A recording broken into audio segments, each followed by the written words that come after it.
हमारे atom bomb क्या ये फ्रिज में रखने के लिए क्या? ऐसा नहीं। नया भारत छेड़ता नहीं है, लेकिन कोई छेड़ेगा तो उसको छोड़ता भी नहीं है।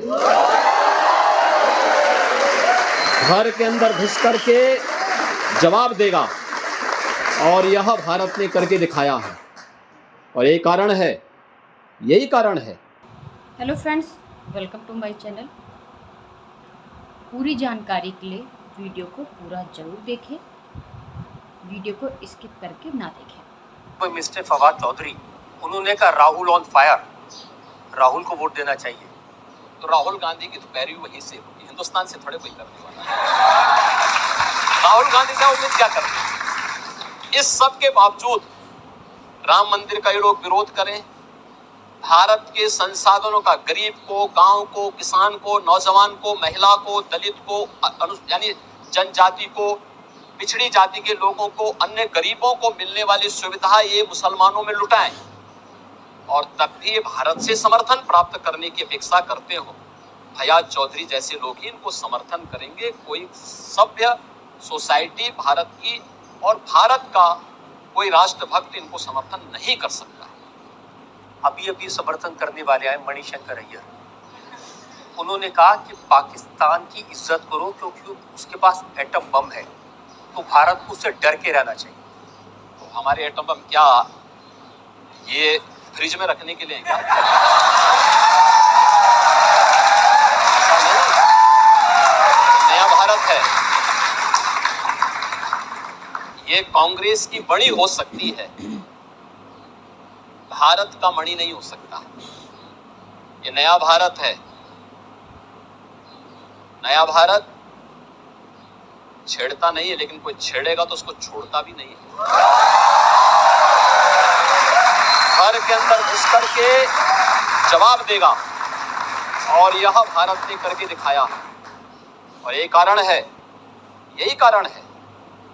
देखिए, पहले आतंकवादी विस्फोट जगह जगह हो जाते थे। दिल्ली में हुए, अयोध्या में, काशी में, लखनऊ, वाराणसी, लखनऊ की आपकी अयोध्या की कचहरियों में हुए, गोरखपुर में विस्फोट हुए, मुंबई में विस्फोट हुए, देश की संसद पे हमला हुआ। ये सभी घटनाएं घटित हुई थी अलग अलग समय में। आपने पिछले 10 वर्ष के अंदर देखा होगा, एक सुरक्षा का बेहतरीन वातावरण, आंतरिक सुरक्षा बेहतरीन हुई। नक्सलवाद समाप्त हुआ है, और अब तो पटाखा भी थोड़ा जोर से फटेगा ना, तो पाकिस्तान पहले सफाई देता कि नहीं, मेरा हाथ नहीं है, नहीं है। ये नया भारत है, ये देश की ताकत है, इस पर हर भारतवासी गौरव की अनुभूति करता है। ये इस पे नहीं, कांग्रेस के समय अरे साहब सीमा पार से आतंकवाद है, एक शब्द उनका सुनने को मिलता था। देखिए, मैं संसद में रहा हूं 2004 से लेकर के 2014 तक, और मैंने बहुत नजदीक से देखा जब कश्मीर में सामूहिक नरसंहार होता था, अयोध्या में, काशी में, या जहां भी विस्फोट हुए थे, ट्रेनों में विस्फोट होते थे। जब भी हम संसद में मुद्दे उठाते थे, एक शब्द सुनने को मिलता था, अब सीमा पार से आतंकवाद। अबे सीमा पार से है तो आप भी तो कुछ करिए। हिम्मत ही नहीं थी। आज सीमा पार समाप्त, आज सब भारत अपने आप सबसे निपट लेता है। ये ताकत दिखानी पड़ेगी, और ये ताकत मोदी जी के नेतृत्व में नए भारत ने दिखाई है, और मुझे लगता है हर भारतवासी इस पर गौरव की अनुभूति करता है कि मोदी जी के नेतृत्व में नया भारत श्रेष्ठ भारत भी है। न केवल भारत को सम्मान दिलाता है, भारत की सीमाओं की सुरक्षा भी करना जानता है, भारत की आंतरिक सुरक्षा को भी बेहतरीन रखना जानता है, भारत के अंदर विकास के बड़े बड़े कार्यों को भी आगे बढ़ा सकता है। आज आप देख रहे होंगे IIT, IIM, एम्स की संख्या 2014 तक केवल 7 बनी थी, 7 में से भी 6 अटल जी ने बनाई थी। 7 में से 6 अटल जी ने बनाए, आज इनकी संख्या बढ़कर के 26 हो गई। ये मोदी जी के समय में। मेट्रो 5 सिटी पे थी, आज 20 सिटी में मेट्रो की सुविधा है। ईज ऑफ लिविंग के लक्ष्य को कैसे आप प्राप्त करेंगे? ये सुविधा, एयरपोर्ट कांग्रेस के समय यानी आजादी के पहले से लेकर 2014 तक केवल 74 थी, आज इनकी संख्या 152 हो चुकी है। ऐसे ही IIT, IIM, IIIT, 1 district 1 medical college, एक लंबी श्रृंखला, और गरीब कल्याणकारी योजना की कोई गिनती नहीं। ये सभी कार्य मोदी जी के नेतृत्व में पिछले 10 वर्ष के अंदर जो हुए, ये कार्य इस बात को दिखाते हैं कि यहाँ सुरक्षा भी है, सम्मान भी है, विकास भी है, गरीब कल्याण भी है। और विकास ही नहीं है, विकास को विरासत से भी जोड़ा गया है। ये विरासत ही है जिसमें अब हमको अकबरपुर कहने में संकोच होता है। हमको लगता है कि अकबरपुर की जगह इसका नाम महाराणा प्रताप नगर भी हो सकता है। हमको लगता है कि औरंगाबाद का नगर संभाजी नगर के रूप में हो सकता है, क्योंकि हमारी विरासत तो संभाजी महाराज जी से, छत्रपति शिवाजी महाराज से, महाराणा प्रताप से, गुरु गोविंद सिंह जी महाराज से है। हमारा संबंध किसी अकबर और किसी औरंगजेब से नहीं है। जिनको विरासत पर गर्व की अनुभूति होगी वो इस पर करें, हमारा नहीं है। माननीय मुख्यमंत्री योगी आदित्यनाथ जी ने क्या कहा है, एक एक बात को गौर से सुनिए और सभी कमेंट करके ज़रूर बताएं कि मुख्यमंत्री जी ने जो कहा है वो सही है या गलत है। माननीय मुख्यमंत्री जी ने जो कहा है इसमें क्या सुधार होना चाहिए,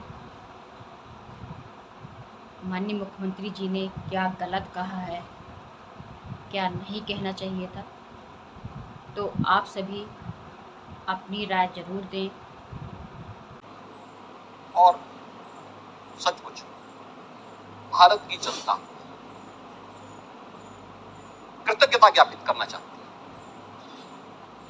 हमारे यहाँ सनातन धर्म की परिभाषा ही ये कही गई है, कृते च प्रति कर्तव्यम एषः धर्म सनातन। हम सनातनी इसलिए हैं, हर कालखंड में रहेंगे, सम विषम परिस्थितियों में भी रहेंगे, लेकिन साथ साथ अगर किसी ने कुछ किया है तो वक्त आने पर उसको हम उसी रूप में, उसी प्रकार से सम्मानजनक ढंग से उसका जवाब देंगे।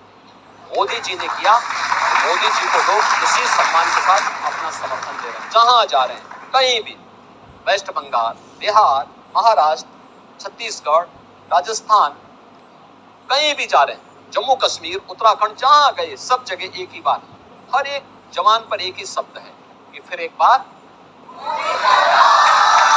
सबकी जवान पर एक ही शब्द है। ये चीजें दिखाती हैं, यो मगर नहीं या अगर नहीं, ये उनके मुंह से ईश्वर निकाल रहा है कि मोदी जी को फिर से आ रहा है, मोदी जी फिर से आ रहे हैं, तीसरी बार भी मोदी जी को ही बनना है। और कोई संदेह नहीं कि जो अब स्वर निकल रहे हैं कि अब की बार 400 पार होना है, तो वह भी उधर हम आगे बढ़ चुके हैं। लेकिन ये सच है, तो कह रहे 400 पार इसलिए कि संविधान को बदल देंगे। देखो ये मोदी जी ने 10 वर्ष तक, मोदी जी फुल मेजोरिटी के साथ, यानी अकेले भारतीय जनता पार्टी के पास इतना समर्थन था जो सरकार चला सकती थी। एनडीए को साथ में लेकर के मोदी जी ने 10 वर्ष तक सरकार चलाई। इन 10 वर्ष में कभी संविधान के साथ कोई खिलवाड़ हुआ? मोदी जी ने जब नई संसद बनी तो बाबा साहब भीमराव अंबेडकर के द्वारा बनाई गई मूल प्रति को अपने सिर पर रख करके, किसी पवित्र धार्मिक ग्रंथ की तरह दस्तावेज को उसी प्रकार से सिर में रख करके सम्मानजनक स्थान पर देश की संसद में स्थापित। पहली बार हुआ है जब भारत के कोई प्रधानमंत्री भारत के संसद की, यानी संविधान के प्रति इतना सम्मान का भाव व्यक्त कर रहे हैं। दूसरा, बाबा साहब भीमराव अंबेडकर के पंच तीर्थ भी मोदी जी ने बनाए। कांग्रेस ने तो बाबा साहब भीमराव अंबेडकर को हमेशा अपमान किया, उनको चुनाव हराया था, हमेशा उनको अपमान कराया। और बाबा साहब भीमराव अंबेडकर के द्वारा बनाए गए संविधान में उनकी अनिच्छा के बावजूद धारा 370 इन्होंने जोड़ी थी। फ्रीडम टू स्पीच का पहला अमेंडमेंट कांग्रेस लेके आई थी। 42वें संविधान संशोधन के माध्यम से कांग्रेस ने, इंदिरा गांधी जी ने अपने समय में देश के संविधान में इतना व्यापक संशोधन किए कि 42वां संशोधन ही मिनी संविधान कहलाने लग गया। और इन लोगों ने पहले जस्टिस रंगनाथ की अध्यक्षता में एक कमेटी गठित की थी जिसने इस बात की सिफारिश की थी कि ओबीसी को मिलने वाले 27% आरक्षण में से 6% आरक्षण मुस्लिम समाज को दे देना चाहिए। भारतीय जनता पार्टी एनडीए ने विरोध किया। फिर कांग्रेस ने सच्चर कमेटी की रिपोर्ट प्रस्तुत की। सच्चर कमेटी की जस्टिस राजेंद्र सच्चर की अध्यक्षता में जो कमीशन गठित किया था, उस कमीशन ने भी इस बात की सिफारिश की, जब उन्हें लगा कि भारतीय जनता पार्टी और एनडीए इस बात का विरोध कर रही है कि बाबा साहब भीमराव अंबेडकर ने बहुत स्पष्ट कहा कि धार्मिक आधार पर आरक्षण नहीं हो सकता, तो उन्होंने दूसरा रास्ता अपनाया जस्टिस सच्चर कमेटी के आधार पर कि मुस्लिम समुदाय से जुड़ी हुई कुछ जातियों को ही अनुसूचित जाति में शामिल करें, जिससे अनुसूचित जाति और जनजाति की आरक्षण पर सेंध लगाई जा सके। तब भी भारतीय जनता पार्टी ने विरोध किया था। आज कांग्रेस उसी साजिश का हिस्सा बनाना चाहती है।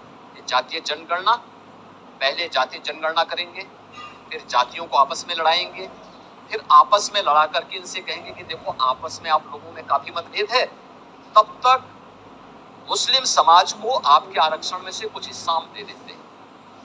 लेकिन भारतीय जनता पार्टी इसको कतई डकैती डालने की छूट कांग्रेस एनडीए गठबंधन को नहीं देने वाली है और इनके मंसूबों को बाबा साहब भीमराव अंबेडकर के द्वारा बनाए गए इस संविधान में इनके द्वारा जो षड्यंत्र किया जा रहा है, इस षड्यंत्र को कभी सफल नहीं किया।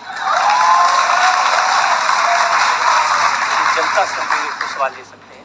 आप पूरा देश घूम रहे हैं, इस चुनाव में आपको किसकी लहर लग रही है, किसकी हवा लग रही है? लेकिन मैंने कहा ना कि पूरे देश के अंदर एक ही आवाज है। राहुल जी, मुझे एक बात बताइए, अगर कांग्रेस में इतना ही जोश खरोश था तो 80 के 80 सीटों पे क्यों नहीं लड़ा यूपी में? एक दूसरा, वह अमेठी छोड़ करके वायनाड क्यों गए? फिर वापस आना ही था उनको तो अमेठी से क्यों नहीं लड़े? तो अच्छा है, ये हसीन सपने देखने चाहिए। भगवान करे ये सपने में जिए, क्योंकि इन्होंने देश को सपने ही दिखाए हैं। आज उन सपनों में जिए, खुशहाल रहे।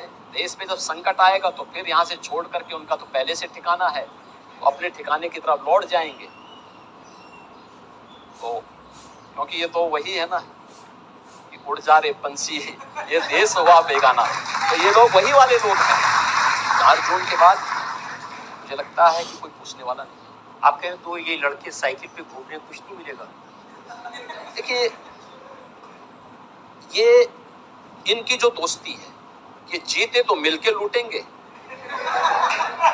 हारे तो दिल टूटेंगे। और यूपी